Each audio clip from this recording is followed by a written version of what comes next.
Hello everyone, this is a video demonstration to show you some of the ways in which you can make your Android smartphone even smarter.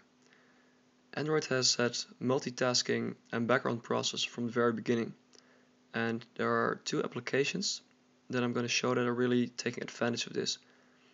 The basic concept of these applications is that they work similarly to the light sensor of your phone, which will of course adjust your brightness based on the amount of light it receives. Well, these applications do sort of the same, but they do it for the volume and the screen timeout. If you notice that my phone looks a little bit differently than other phones, then you should check out my other video called the demo customizability on Android. The applications that I'm going to show are foxyring, screebl Pro, and locale. The first one, foxyring.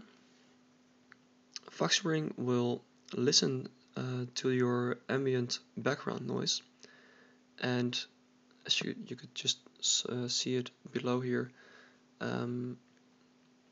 it will adjust the volume according to this noise. So this way, if you're in a busy street or outside or somewhere where there's a lot of noise, then your ringer will be louder than when you're inside, maybe just having a soft-spoken conversation or whatever. So this way your phone will not go off too soft or too loud.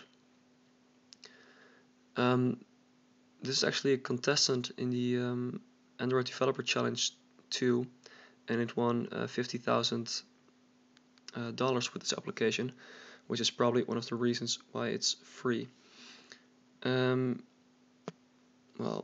below are some of the settings. You can choose to disable it during your sleeping hours or have the volume just totally disabled during sleeping hours. I also have that, but the second application I wanted to show is screebl. Screebl will monitor your tilt sensor. So if you look at the top, now it turned green. It turned green because now I'm, as it will say, within a recognized range. Usually when you use your phone, you hold it at an angle, and based on this concept, it will disable or enable the screen timeout. So now that it's out of range, the screen timeout is activated again. But for the purpose of this video, I have it set to a minute, so it won't turn off my screen every time. Because usually when I put my phone down, I just want it to turn off, and this way I don't have to like flex my wrist to push the button on the top, also because this case that I'm using sort of blocks the button on the top. So those are two reasons why I prefer to use screebl to have the screen turn off for me. A lot of people tend to not press the power button to turn off the screen of their phone, and if you have your screen timeout setting to like a minute, then you're actually saving a lot of power with this application, because usually the screen is the most is the main cause for the drain of your battery.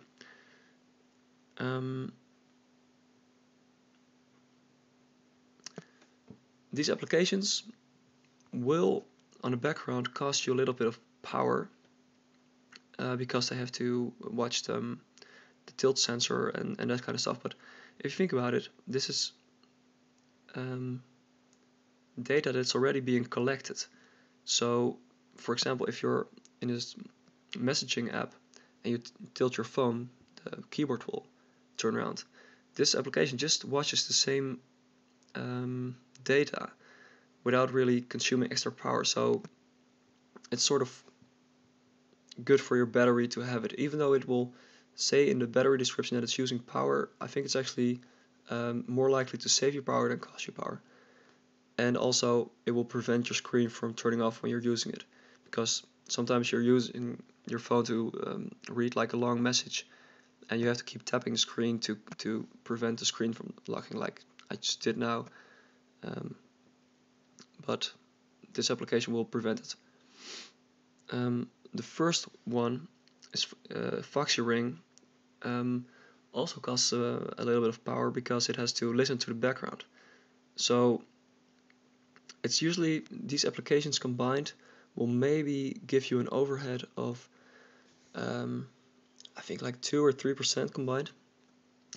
But still, if you want, you can use the app called Locale, which can change your settings based on conditions. So for example, when I'm at my law faculty, I will disable foxyring because I just don't want my phone going off anyway. So that way I'm overwriting foxyring and just put it on a manual setting. Also, when I'm asleep, I don't really care if foxyring knows how much noise there is in the background. I just don't want to wake up. So during sleeping hours, I also have foxyring disabled, and it's really cool that these applications can all interact with each other, because this way you can really use it to like I said in the beginning of the video, to be smarter than a regular smartphone. Lastly, I want to mention that just like the light sensor, sometimes light sensor doesn't adjust your brightness the way you want it to. It might be a little bit too bright during when you're watching a movie in a movie theater, or maybe it's too dark to watch in full sunlight. And these applications who do the same for volume and screen timeout sometimes also will not work the way you want it to. But I found that in general, screebl and foxyring really perform well, and I recommend everyone using them. It's a really unique thing to have on the Android platform, and yeah, I would recommend everyone to download them. screebl unfortunately does cost, I think, a little bit too much money for what it's worth. It costs $2, and I don't think it's worth that much, but that's just my opinion. Locale costs, this application, it costs actually $10, but because it also monitors like my location and my time and whether or not I have my headphones plugged in and all these settings that I'm entrusting to it, I'm actually going to say that that's worth the $10 that you have to spend for it. Also, there are other applications like Tasker, which will perform similar actions to Locale, but Locale is just it was a contestant in the first developer challenge, and I think it won $250,000, and they sort of put all that money into continuing development, and you can really see that it's a low battery drain, especially for a program which will watch your location on a regular basis, and I think it's just way better developed than some of its competitors like Tasker or Toggle Settings or just any of those automated settings managers. I'm in no way advertising on behalf of Locale, but I just want to express my opinion about these programs. If you have any questions on how to use these applications or just any other comments, just put it in the comments section and I will respond to them. I hope you enjoyed watching this.